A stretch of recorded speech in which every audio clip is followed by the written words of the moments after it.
인생에 우리가 여러 사람들 만나고 관계 안에 있게 되잖아요. 그 여러 만남들이 있는데 최근에 저의 어떤 만남과 어떤 인생의 경험은 잘 아시겠지만 호음 병원을 통해서 있었습니다. 호음의 그 두 분 집사님을 통해서 제가 전혀 생각지도 못했던 고수영 선교사님이란 분을 제가 만나게 됐고 또 그래서 지금도 함께 하고 있는데요. 그분과 직접적인 일을 함께 하는 건 아니지만 그분을 만나면서 제 삶에 좀 여러 만남들이 이어지게 된 것을 좀 말할 수밖에 없습니다.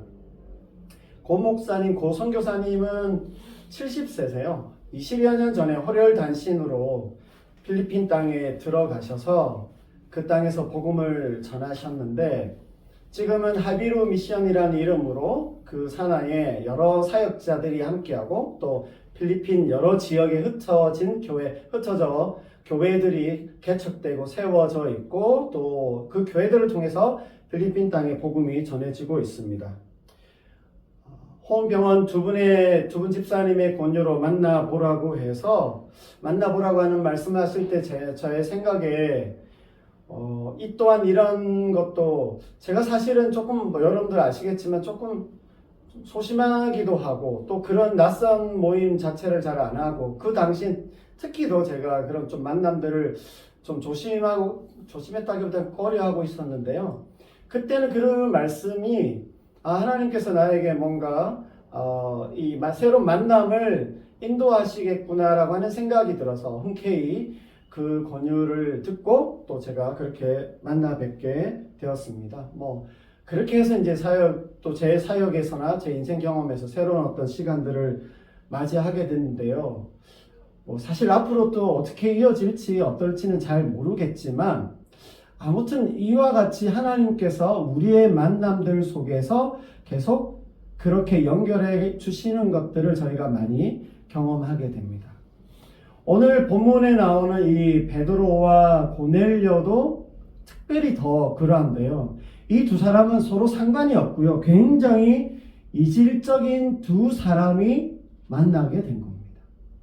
전혀 상관이 없고 거리도 멀리 떨어져 있는 곳에 있는 이질적인 두 사람이 만나는데 어느 한쪽의 필요만 보이는 것 같지만 사실은 양쪽 모두에게 필요해 보입니다. 우리가 볼 때는 베드로와 고넬료의 만남이라고 하면 고넬료가 꼭 이 만남이 필요했기 때문에 이런 만남이 필요했겠다 싶겠지만 제가 볼 때는 베드로에게도 필요했고요. 베드로를 통해서 예루살렘 교회도 뭔가 그 다음에 단계가 필요했기 때문에 이와 같은 만남이 이루어지지 않았을까. 어떤 예루살렘 교회도 이것이 준비가 필요했기 때문에 이와 같은 만남이 이루어졌다. 그렇게 생각을 합니다. 아무튼 오늘 이 하나님의 인도하심과 이끄심이라고 하는 측면에서 볼 때 베드로와 고넬료의 만남에서 각각이 느끼는 그 필요와 의미가 좀 다르긴 하지만 그들이 보여준 어떤 반응들을 좀 저희가 살펴볼 텐데요. 그 과정들을 좀 살펴보면서 이들이 그 과정에서 어떻게 하나님 앞에 반응했고 어떻게 그런 하나님께서 연결해 주시는 만남을 경험할 수 있었는지에 대해서 좀 함께 살펴보면 좋겠습니다. 이제 오늘 본문 말씀을 제가 천천히 한 절 한 절 좀 읽어가면서 말씀을 좀 나눌까 합니다. 17절 18절입니다. 제가 읽어보겠습니다. 베드로가 본바 환상이 무슨 뜻인지 소그를 의아해 하더니 마침 고넬료가 보낸 사람이 시몬의 집을 찾아 문 밖에 서서 불러 묻되 베드로라는 시몬이 여기 유숙하느냐 하거늘. 이 앞의 장면에서 베드로가요 환상 중에 정말 희한한 꿈을 너무 생생하게 꾸었습니다. 그것은 하나님께서 환상을 통해서 주시는 메시지였어요. 그 환상 속에서 베드로는요 구약 그 레위기의 율법에 나오는 부정하고 금지한다라고 하는 그 하나님의 금지하는 그 짐승을 잡아먹으라는 그 말씀에 아무리 하나님의 음성이라 하더라도 받아들일 수 없었어요. 지금껏 자신이 하나님의 영광을 위해서 그 율법에 순종하며 경건하게 살았다고 생각했기 때문에 그 말씀과 대치되어지는 그 하나님의 음성을 그대로 받아들일 수 없었습니다.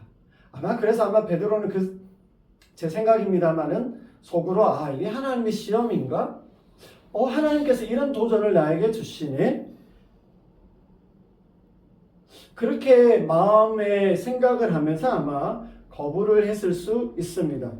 그럼에도 불구하고요, 아무튼 이 꿈이 너무 생생하고 희한하고 이상하다 싶어서 그냥 지나칠 수가 없었습니다. 여기에 무슨 뜻이 있지 않을까라고 하는 의문들, 하나님 앞에 이게 뭡니까? 라고 하는 그 질문들 속에서 그가 계속 하나님의 뜻을 구하는 중에 있었는데, 오늘 이 본문에서 보여지는 17절에 나오는 이 베드로의 모습은요, 우리가 의심하는 베드로가 아니라 질문하는, 그러니까 뭔가 좀 의심하고 불신의 어떤 그런 모습이 아니라 하나님 앞에 질문하고 의문을 가지고 있는 그런 모습으로 보면 좋겠다라고 하는 생각이 듭니다. 신앙적이고 영적인 문제에 대해서 우리가 확고한 고집을 가지고 확고한 태도를 고집하는 거 참 필요하지만 때로는 이렇게 질문해 볼 필요가 있어요. 굉장히 정직하고 또 굉장히 신랄하게 자기에게 맞게 질문하고 그것을 묵상해보고 답을 찾는 모습이 필요합니다. 오늘날 교회는요, 또 교인들은 너무 질문을 하지 않는다는 생각을 하게 됩니다. 교회에서 이제 의심하지 말라고, 질문하지 말라고, 믿으라고, 무조건 믿으라고 해서 그런지 모르겠지만 이렇게 질문하고 의문을 가지는 거, 하나님 앞에 묻고 그 답을 구하는 이런 과정들이 너무 교회에는 좀 약하지 않나 생각이 듭니다. 그렇다고 매사를 부정적으로 의심하고 불신의 눈으로 보아야 된다, 이런 얘기를 하자는 것 아닙니다. 진리에 대해서, 하나님의 말씀에 대해서 건설적인 그 질문들 속에서 우리가 찾아갈 때 좀 더 넓고 깊은 하나님의 말씀에 대한 이해와 깨달음을 우리가 가지게 된다라고 하는 것을 기억할 필요가 있어요. 제가 아직 이 영화를 보지는 못했지만 새 교황을 선출하는 그 과정을 그린 영화 있죠. 콘클라베라고 하는 그 영화에 이런 기도를 하자는, 누군가 제안해서 이런 기도를 하자고 했는데 무슨 기도를 하냐면 의심하는 교황을 주시기를 기도합시다. 교황인데 교황을 위한 기도를 구하는데 의심하는 교황을 주기를 기도합시다. 사실 우리가요, 무한하신 하나님의 그 뜻을 다 알 수 없습니다. 유한한 우리의 존재잖아요. 그런 우리의 유한한 존재들이 그 무한하신 하나님의 뜻을, 또 하나님의 역사심에 대해서 항상 묻고 질문하고 간구하고 갈구하는 것이 우리에게 있을 때 하나님께서 그것을 통해서 또 답을 주신다고 생각합니다. 베드로가요, 그렇게 의문을 가지고 질문을 가지고 있을 때 참 주님께서는 절묘한 타이밍에 베드로에게 답을 주고 계신 것을 좀 볼 수 있습니다. 고넬료가 보낸 사람들이 베드로를 찾아 베드로의 집 앞에 와서 베드로가 거기에 있는지를 묻고 있는 장면이 18절에 나옵니다. 신앙적이고 영적인 그 질문들을 해야 합니다. 묻지 않고 답을 구하는 사람 많지 않습니다. 그 속에서 구할 때 하나님께서 역사하시고 그 문제에 대해서 답을 주신다고 저는 그렇게 믿습니다. 우리의 질문이나 의문들이 즉각적으로 바로 그 자리에서 해결받지 못할 때가 있고 시간이 오래 걸린다 할지라도 하나님께 우리가 그 질문을 가지고 있다면 어떤 식으로든 하나님께서 그것에 대해서 답을 주시고 깊은 깨달음을 주실 거라고 저는 그렇게 생각합니다. 진리와 신앙에 대해서 하나님을 더 알기 위해서 우리가 질문을 하고요, 답을 추구한다면 반드시 하나님은 알려주시고 알게 하신다라고 하는 사실입니다. 여러분, 하나님의 말씀에 대해서, 진리에 대해서, 하나님의 뜻에 대해서 늘 하나님 앞에 묻고 그 하나님도 답을 얻는 우리 모두가 되시기를 바랍니다. 이제 19절과 20절입니다. 제가 읽어보겠습니다. 베드로가 그 환상에 대하여 생각할 때에 성령께서 그에게 말씀하시되 두 사람이 너를 찾으니 일어나 내려가 의심하지 말고 함께 가라. 내가 그들을 보내었느니라 하시니. 이 19절 말씀해 보시면 다시 한번 베드로가 그 질문 속에 있을 때 성령께서 역사하셨음을 알 수 있습니다. 계속 베드로가 그 질문 속에 있을 때 성령께서 음성을 주시기도 하고 성령께서 사람을 만나기도 해주시고 성령께서 어떤 글을 보게도 해주시고 성령께서 어떤 자연의 현상을 통해서도 깊이 깨달음을 주신다는 거 아닙니까?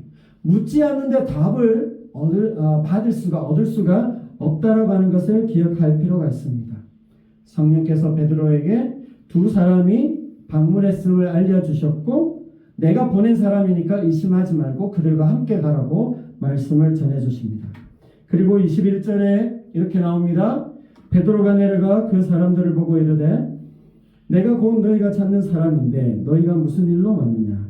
그들이 대답하되 백부장 고넬료는 의인이요 하나님을 경외하는 사람이라.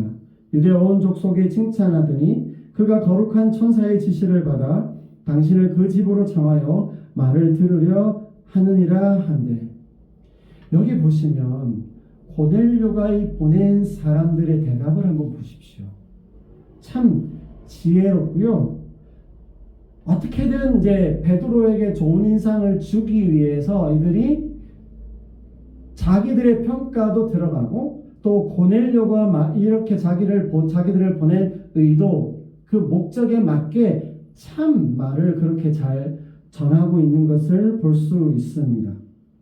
저는 이거 보면서 이 사람들도 참 신실하지만 주인을 위해서 이 주인에 대해서 이렇게 의인이고 칭찬을 받는 사람이다라고 하는 이런 평가를 하고 있는 걸 보면 고넬료도 그냥 신앙적인 것, 종교적인 것만 좋았던 사람이 아니라 그 사람들과의 관계 안에서도 이 사람들에게 참 잘했던 사람이겠다.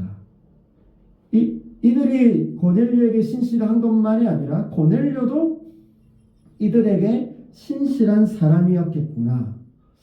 그런 거 보면서요. 이게 일종의 가불이고 주종의 관계잖아요.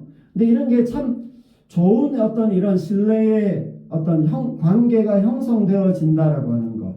우리가 가족 간에나 친구 간에나 어떤 회사에서나 직장에서나 어디서나 이런 어떤 신뢰의 관계가 형성되어지는 그 관계 안에 있다는 건 참 좋은 것 같고 그 일에 또 우리가 좀 시작점이 돼야 되지 않을까 그런 생각도 해보게 됩니다. 23절입니다. 베드로가 불러 들여 유숙하게 하니라. 이튿날 일어나 그들과 함께 갈새 욥바에서 온 어떤 형제들도 함께 가니라. 이튿날 가이사랴에 들어가니 고넬료가 그의 친척과 가까운 이웃들을 모아 기다리더니 베드로가요 이방인 방문자들을 집으로 맞이하고 함께 그 집에서 하루를 보냅니다. 그 사람들을 집에 맞이하는 게 뭐 어때서 라고 생각할 수 있지만 이방인을 자기 집 안으로 들인다라고 하는 건 굉장한 의미가 있습니다. 당시 유대인에게 어떤 차별이나 어떤 구분하는 이런 게 너무 심한 그때에 이방인을 자기가 맞아들여서 같은 집안에 삼게 한다는 것. 차별과 혐오라고 하는 이런 문제를 여기서 이미 조금 베드로가 넘어서고 있는 단계인 것을 좀 볼 수 있어요. 좀 고집스럽게 베드로가 구는 것 같기는 했지만 그래도 이미 이때부터 베드로의 마음이 좀 열려있고 깨어있는 사람인 것을 볼 수 있습니다. 그 사람들과 함께 자서요. 함께 고넬료의 집을 향해서 가는데 가이사랴까지는 욥바에서 가이사랴까지는 꼬박 하루길입니다. 그래서 하루길을 가서 어느 지점에서 자고요. 그 다음날 아침에 가이사랴에 들어가게 됩니다. 고넬료의 집에 가보니까 고넬료가 혼자만 기다리는 게 아니고 그의 가족들과 가까운 지인들 중에 다 불러서 베드로를 기다리고 있었습니다. 아마 고넬료 생각에 별 문제가 없으면 하루 자고 그 다음날 들어오겠지 싶어서 가족들과 친구들을 다 그렇게 모아서 베드로를 손꼽아 기다리고 있었습니다. 저는 여기서 고넬료가 이 베드로를 기다린 이 모습이 좀 떠오릅니다. 어떤 마음으로 베드로를 기다리고 베드로를 통해서 뭘 기대하고 사모하는 마음을 가졌을까라고 하는 생각을 하게 됩니다. 뒤에 이제 다음 주에 저희가 보겠지만 고넬료가 결국 고넬료 그 가정에 성령이 임해요. 이방 지역에 성령이 임하는 이방인의 오순절 성령 세례가 여기에 일어나게 되는데요. 그것을 위해서 마치 오순절날 다락방에서 120문도가 하나님의 역사심을 구하면서 준비하면서 기도하고 있었을 때 성령이 임한 것처럼 고넬료 가정에도 이미 고넬료가 그것을 사모하고 기대하며 기다렸기 때문에 그와 같은 일이 있지 않았나 저는 그렇게 생각을 합니다. 너무 고넬료가 감격하고 너무 기대가 커서인지 로마 문화에 젖어 있었던 익숙해 있던 고넬료가 25절에 보시면 베드로 앞에 넙죽 엎드려서 절을 합니다. 여러분 이것도요 지배국, 그러니까 로마의 장교가 피지배국에 있는 그 유대인에게 앞에 엎드려서 절하는 이런 환대나 존경을 표하는 거 쉽지 않습니다. 여기서도 참 조금 이 고넬료의 모습이 우스꽝스럽다고 하기는 좀 그렇지만 좀 과도하다라고 생각이 들기는 하지만 얼마나 이 고넬료가 베드로와의 그 만남을 기대하고 기다렸을까라고 하는 생각이 들어요. 말씀을 듣고자 하나님을 경험하고자 그 마음 안에 기다리고 있었던 그 마음이 있었다라고 하는 것을 간접적으로 보여주는 말씀이라고 생각합니다. 베드로는요 주저하지 않고 고넬료를 일으켜 세우면서 이렇게 말합니다. 26절에서 29절입니다. 베드로가 이렇게 이르되 일어서라 나도 사람이라 하고 더불어 말하며 들어가 여러 사람이 모인 것을 보고 이르되 유대인으로서 이방인과 교제하며 가까이 하는 것이 위법인 줄은 너희도 알거니와 하나님께서 내게 지시하사 아무도 속되다 하거나 깨끗하지 않다 하지 말라 하시기로 부름을 사양하지 아니하고 왔노라. 묻노니 무슨 일로 나를 불렀느냐. 고넬료가 엎드려 절하는 걸 보고 아마 베드로는 깜짝 놀라고 당황했을 겁니다. 자신의 이 문화권, 유대 문화권 안에서는 결코 일어날 수 없는 일이기 때문에 아무리 날 기다렸다고 해도 그렇게 하는 것에 대해서 불편해할 수밖에 없었을 거예요. 여담이긴 한데 때로 어떤 목사님들은 자기 막 목사라고 이렇게 대접해주고 높여주고 하면 오히려 더한 걸 요구하는 걸 좀 보게 되는데 저도 그렇게 섬겨주시는 것을 거절하진 않지만 때로 저에게 그렇게 하는 건 좀 불편하거든요. 그게 불편할 수밖에 없어요. 그게 당연해요. 베드로가 이렇게 한 것은 마찬가지입니다. 그러면서 베드로는 규칙상 유대인이 이방인과 함께 만나는 것이 불가능한데 여차저차 하나님께서 내게 말씀하셔서 내가 여기에까지 왔다. 뭘 원하느냐? 왜 나를 불렀냐? 그렇게 묻습니다. 그러니까 고넬료가 자기가 겪은 일, 하나님께서 말씀하신 것, 역사하신 것, 그리고 자기가 뭘 원하는지를 이제 30절에서 이렇게 설명합니다. 읽습니다. 고넬료가 이르되 내가 나흘 전 이맘때까지 내 집에서 제9시 기도를 하는데 갑자기 한 사람이 빛난 옷을 입고 내 앞에 서서 하나님의 천사겠죠. 말하되 고넬료야 하나님이 내 기도를 들으시고 내 구제를 기억하셨으니 사람을 요바에 보내어 베드로라는 시몬을 정하라. 그가 바닷가 무두장이 시몬의 집에 유숙하느니라 하시기로 내가 곧 당신에게 사람을 보내었는데 오셨으니 잘하였나이다. 이제 우리는 주께서 당신에게 명하신 모든 것을 듣고자 하여 다 하나님 앞에 있나이다. 고넬료 자신도 기도의 시간에 하나님의 천사가 이런 말씀들을 들려주셨다. 그리고 그것에 대해서 자기가 어떻게 했는지를 쭉 설명을 합니다. 여러분 이 장면에서 보면 제가 앞에서 지난번에도 말씀을 드렸지만 베드로와 이 고넬료의 만남이 그렇게 이질적이고 그렇게 먼 거리에 있었던 이 두 사람이 상관없이 없던 이 두 사람이 만날 수 있었던 것은 하나님의 중개가 있었기 때문에 하나님 안에서 가능한 만남이었다. 하나님께서 이 만남을 이끌어 주셨다라고 하는 것을 다시 한번 보게 됩니다. 여러분 이 33절의 이 고넬료의 말에서 보면요. 그가 어떤 마음으로 어떤 기대함으로 기다렸을지가 짐작이 됩니다. 기다리는 자에게 하나님께 구하는 자에게 하나님께서 만나 주시고 답을 주신다라고 하는 것을 다시 한번 기억해야 합니다.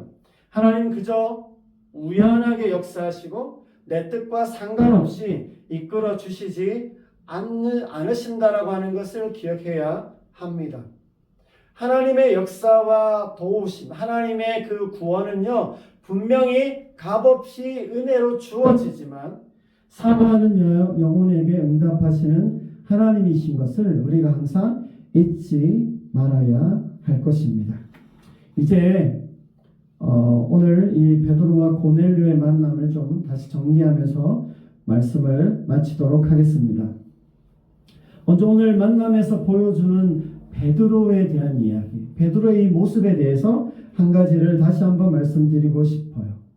오늘 본문 말씀에 나오는 베드로를 한 가지 칭찬해야 된다면 그가 이방인들을 환대한 것, 차별과 혐오, 배제를 넘어선 그 어떤 조금이라도 열려있는 그 마음이 또 칭찬을 받아야 하지만 우리가 앞에서 제가 계속 말씀드렸던 것처럼 무슨 뜻인지 의아해했던 그 모습을 우리가 좀 보고 배워야 되지 않을까, 우리에게 좀 가져와야 되지 않을까 하는 생각입니다.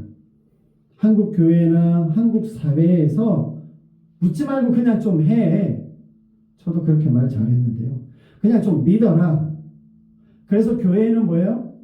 믿어야 믿어진다는 말 많이 합니다. 믿어야 믿어진다. 그 이야기를 하는데 그렇다고 해서요. 그 말이 맞기는 하지만 질문하지 말라는 말은 아닙니다. 아무 생각 없이 믿기만 해라. 그거 아니다라고 하는 것입니다. 한국 교회가 너무 묻지 않아서 오히려 문제가 되고 있는 모습도 많이 있습니다. 제가 학교 다닐 때 어떤 교수님들에게 간혹 조금 이제 의문이나 어떤 질문들 하나님에 대해서 조금 더 명확하게 하기를 원해서 좀 질문 자체도 좀 복잡하고 답을 말하기도 어렵긴 하지만 그 질문을 하면 교수님들의 태도는 그딴 질문을 해라고 하는 그런 얼굴로 쳐다보세요. 넌 너무 믿음이 없구나.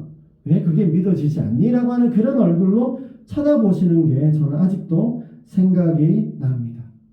질문해야 한다라고 해서 공격을 위해서 또 자기를 증명하기 위해서 또 불신하기 위해서 어떤 질문하고 의심을 하라 이런 얘기는 아닙니다.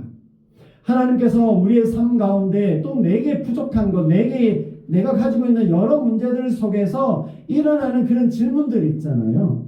그런 질문들에 대해서 하나님 앞에 묻는 겁니다. 하나님께서 때로 어떤 환경이나 여러 가지 조건들 속에서 내게 도전해 오시고 시험해 오시는 것들이 있을 때에 하나님 앞에 묻고 답을 구하는 그런 모습들이 우리에게 있어야 하는 것입니다. 그럴 때에 하나님께서 우리에게 저는 알려주시고 깨닫게 하시고 인도해 주신다고 생각을 합니다. 하나님은요, 그렇게 하나님을 향해서 우리의 마음이 열려있고 하나님을 향해서 갈구하고 질문하고 하나님의 답을 구하는 사람들에게 하나님이 기뻐하시면서 선하게 인도하시고 답을 주시고 더 깊은 데로 인도해 주신다고 생각합니다. 하나님께서 주시는 도전, 하나님을 향해서 내가 품게 되어지는 그런 생각들에 대해서 열린 마음으로 우리가 질문하고 의문을 가지고 있고 그것을 마음에 담고 있을 때에 어느 날 여러 경로를 통해서 하나님께서 우리에게 답을 주시게 되고 우리는 그렇게 인도하시는 하나님을 경험하게 되리라고 생각합니다.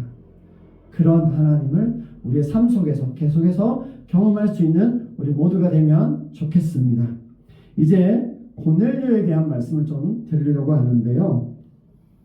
제가 고넬료는 전에도 말씀드렸습니다. 한 번 더 말씀드리는데 이 고넬료의 이 상황에서는요, 참 고넬료는 정말 그 유대교, 기독교의 본거지라고 할 수 있는 유대와 예루살렘에서 멀리 있는 사마리아 쪽에 있는 거리가 멀리 있고 뭐 상관없을 것 같은 그 지역에 하나님을 신앙하는 나홀로 신앙, 주변에 거의 많은 사람들이 믿지 않는 그 나홀로 신앙임에도 불구하고 하나님께서 그 사람을 찾아가 주시고 또 온전한 믿음 안으로 그를 하나님께서 이끌어 주고 계시는, 그래서 온전한 구원과 생명 안으로 들어오게 하시는 경험을 고넬료에게 하고 계시다라고 하는 것을 볼 때에 내 상황과 내 조건과 배경이 어느 만큼 변두리에 있고 외곽에 있고 나홀로 있다 할지라도 우리가 그 신앙을 놓치지 않고 계속해서 나아간다고 했을 때 하나님께서 우리를 만나주시고 우리를 이끌어 주신다라고 하는 것을 다시 한번 기억하시고 그 하나님을 바라볼 수 있는 우리가 되면 좋겠습니다. 이와 관련해서 또 하나 제가 마지막으로 말씀드리는 건 이겁니다. 그 하나님의 인도하심에 대해서 고넬료가 보여줬던 태도에 대한 말씀입니다. 이미 말씀드렸지만 고넬료가 베드로를 통해서 들려주실 그 하나님의 말씀을 듣고자 어떻게 준비했나요? 가족을 다 모으고 있었고요. 친지들도 지인들도 오라고 해서 같이 베드로를 그렇게 기다리고 있었을 겁니다. 이쯤 오겠다고 해서 한두 시간 전부터 이미 다 깨끗하게 마음을 준비하면서 어떤 말씀이든지 들으려고 하는 그 마음이 있었어요. 로마 장교가 유대인에게서 어떤 말씀을 듣고자 그렇게 열려있는 마음을 가진다라고 했을 때 우리가 어떤 조건에 있다 할지라도 하나님의 말씀을 듣고 하나님 앞에 나올 때 하나님을 바라보기 위해 준비되어야 되는 우리의 마음의 태도가 어떠한지를 한번 생각해 보게 됩니다. 하나님의 말씀을 들을 준비가 있는지.